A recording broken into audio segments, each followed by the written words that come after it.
الحقيقة اكتشفت مؤخرا ان ابل من اقوى الاجهزة اللي انت ممكن تقتنيها في حياتك، رغم ان انا اندرويد فان ومش بحب الاي او اس، وبحس ان هو نظام عقيم، وبحس ان ابل بتبيع التفاحة بس كاسم وخلاص. لكن الحقيقة اكتشفت مؤخرا انها فعلا شركة قوية واجهزة قوية جدا.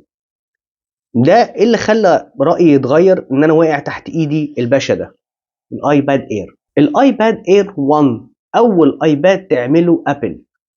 اكتشفت ان هو شغال بطريقه غريبه جدا. تعالى كده نشوف مع بعض من غير اي مقدمات، يلا بينا.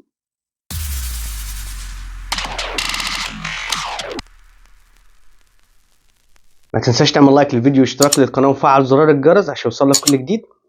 وتعالى كده نشوف بقى الجهاز الغريب ده. الجهاز ده بيعمل بكفاءه غريبه. الجهاز ده من انتاج سنه 2013، النهارده 23، 10 سنين بالتمام والكمال. هذا الجهاز العجوز، رغم انه عجوز لكن لسه بصحته. الجهاز شغال فيه كل حاجه بشكل يعني ما فيهوش غلطه. الجهاز شغال بكفاءه مستفزه. وده السؤال اللي انا سالته لنفسي الحقيقه لما جيت وقع تحت ايدي الايباد اير ده.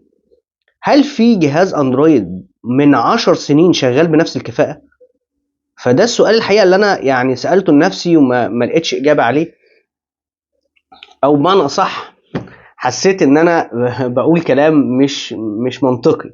يعني مفيش انتاج، مفيش سامسونج مثلا ما انتجتش حاجه تخليني اقول ان الجهاز ده ممكن يشتغل معايا 10 سنين، سواء موبايل او تاب او اي بدنجان. مفيش بقى الكلام ده. فالحقيقه هي ابل يعني لما انا جيت شفت الجهاز ده، الجهاز غريب يا جماعه. الجهاز شغال بشكل يعني مستفز. طبعا ده 1 جيجا رام. تتكلم في الكاميرا الخلفيه ال5 ميجا بكسل، بتتكلم في الكاميرا الاماميه ال1.2 ميجا بكسل. تعالى كده صور بيهم كده ووريني الجمال. طبعا انا بتكلم على مش افضل حاجه، يعني انا بتكلم على ال5 ميجا بكسل و2.1 2 ميجا بكسل. لما تيجي تصور بيهم في اضاءه الشمس القويه بيطلعوا لك صور بالنسبه للارقام دي. ايه يا عم الجمال ده؟ الجهاز فيه شغال كل حاجه، كل حاجه شغاله فيه هو، بس طبعا التحديثات وقفت عنه. واخره طبعا السوفت وير الاخير بتاع ابل اللي هو 12.5. لكن الجهاز شغال بشكل كفاءة بشكل غريب. طبعا الجهاز ده بتتكلم في ان هو 8600 ملي امبير البطارية بتاعته. بيشحن في 10 ساعات. جهاز بيشحن في 10 ساعات، لكن البطارية قوية بالنسبة للاستخدام. بتقدر تستخدم عليه كل حاجة، مفيش حاجة فيه مش شغالة، ومفيش حاجه فيه تقول لك لا. طب الجهاز ده ينفع اشتريه؟ الجهاز ده عايز اقول لك لو انت لقيته هتلاقيه بحدود 1000 جنيه. تخيل بقى تدفع 1000 جنيه وتاخد ايباد بالمنظر ده. يعني انت لو عندك مثلا طفل صغير ولا حاجه، او حتى انت بتحب تقرا اي ملفات بي دي اف او وورد او الكلام ده، او بتحب مثلا تتفرج على اليوتيوب، الجهاز ده بتاعك. 1000 جنيه بتاخد جهاز شغال بشكل بكفاءة عالية جدا، ولسه بيقول أنا معايا تاني. أنت متخيل؟ الجهاز العجوز الذي لا يشيخ. إمتى هيشيخ بقى ده أنا مش عارف الحقيقة. لكن هو الحقيقة أبهرني من كتر ما هو يعني شغال بشكل كفاءة جدا. عيبه الوحيد في وجهة نظري إن هو 16 جيجا رام، وال16 جيجا رام دي في وقتنا في الوقت ده ما بتعملش حاجة، بسبب إن كتر يعني التطبيقات هتلاقي ان هي كبيره شويه.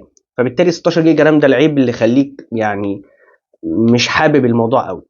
ويعني انا شكلي هغير رايي لما تيجي بقى تشوف اسباب قوه ابل. احد الاسباب اللي هكلمكم عنها النهارده، اكتشفت حاجه رهيبه. ان خط الانتاج بتاع ابل، يعني كل مصانع ابل موجوده في الصين، وكل مصانع سامسونج موجوده في الصين، كل مصانع شاومي واوبو موجوده في الصين، وابل موجوده في الصين. طب ايه اللي فارق بقى؟ هتلاقي ان الخط الانتاج بتاع شركه ابل ايا كان بقى اللي هي بتنتجه واقف عليه 1200 عامل، ما بيعدوش النمله. لكن اي موبايل تاني صيني او ايا كان بقى تلاقيه حاطط عليه خط الانتاج 100 عامل.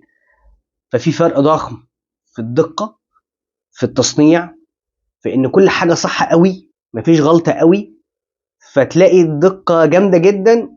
وده النتيجه، ان يكون معاك جهاز بقاله 10 سنين شغال ولا اكن في اي حاجه، انت مش هتحس بحاجه. يعني انت لو محتاج يوتيوب، محتاج اي حاجه منه، فيسبوك، محتاج منه اي حاجه، هيشتغل معاك، مش هيقول لا. ومش بيهنج، بقول لك 1 جيجا رام. انت متخيل الدقه من 10 سنين؟ اتمنى ان انا قدرت اكون فدتكم. لو احتجت اي سؤال انا مستنيكم تحت في الكومنتات، هرد عليك ان شاء الله في اقرب وقت. بس ما تنساش تعمل لايك للفيديو واشتراك للقناه وفعل زرار الجرس، وان شاء الله اشوفكم الفيديو الجاي. تحياتي ليكم.